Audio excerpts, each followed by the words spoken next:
Déjà, merci à toutes et tous pour votre présence. Merci à toutes et tous pour votre présence à cette université d'automne. Et bienvenue à cette table ronde intitulée « L'ascenseur social fonctionne-t-il » L'ascenseur social fonctionne-t-il? Très vaste question et je remercie Laurence Decoq, Julien Gossa et Emmanuel Jourdan-Chartier de bien avoir voulu s'y intéresser et la traiter. Et je ne vais pas vous le cacher, cette table ronde va principalement aborder le thème sur le prisme de l'éducation. Pendant longtemps, l'accès à l'éducation, l'accès au diplôme semblait synonyme d'ascension sociale. C'était notamment l'un des grands rêves des Trente Glorieuses.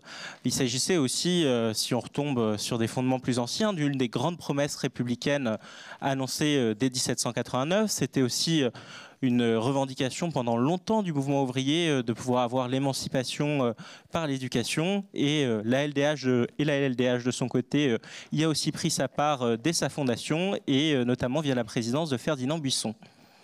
Alors, à l'heure où nos écoles, nos collèges, nos lycées accueillent près de 12 millions d'élèves, où les universités tutoient les 3 millions d'étudiants, certains pourraient se demander si nous ne vivons pas un espèce d'âge d'or de l'ascenseur social par l'éducation.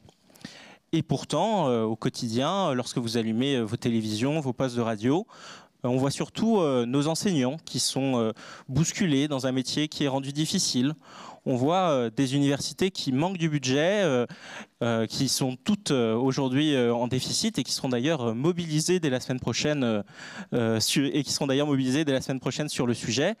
On voit surtout, enfin, alors que l'enseignement public peine largement, des politiques qui sont menées et des réformes qui sont menées, un enseignement privé qui se développe avec la bienveillance de ces mêmes pouvoirs publics. Les récentes réformes de l'éducation et de l'enseignement supérieur montrent clairement une volonté politique de rompre avec la démocratisation scolaire et universitaire que nous avons pu connaître ces dernières décennies, où l'objectif désormais de ces politiques est de pouvoir concentrer les moyens sur les jeunes les plus favorisés au détriment des autres.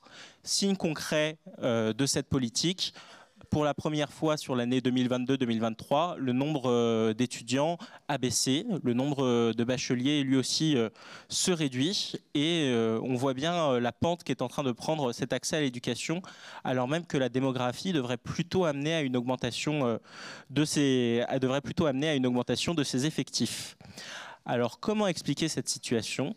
Dans un premier temps, Laurence reviendra sur la manière dont l'école produit et reproduit les inégalités, ainsi que sur les effets des récentes réformes sur l'école. Dans un second temps, Julien s'intéressera de même aux effets des réformes sur l'enseignement supérieur. Et enfin, Emmanuel viendra nous apporter un contrepoint local depuis son expérience sur l'Université de Lille et surtout aborder la question de la précarité étudiante grandissante et de ses effets.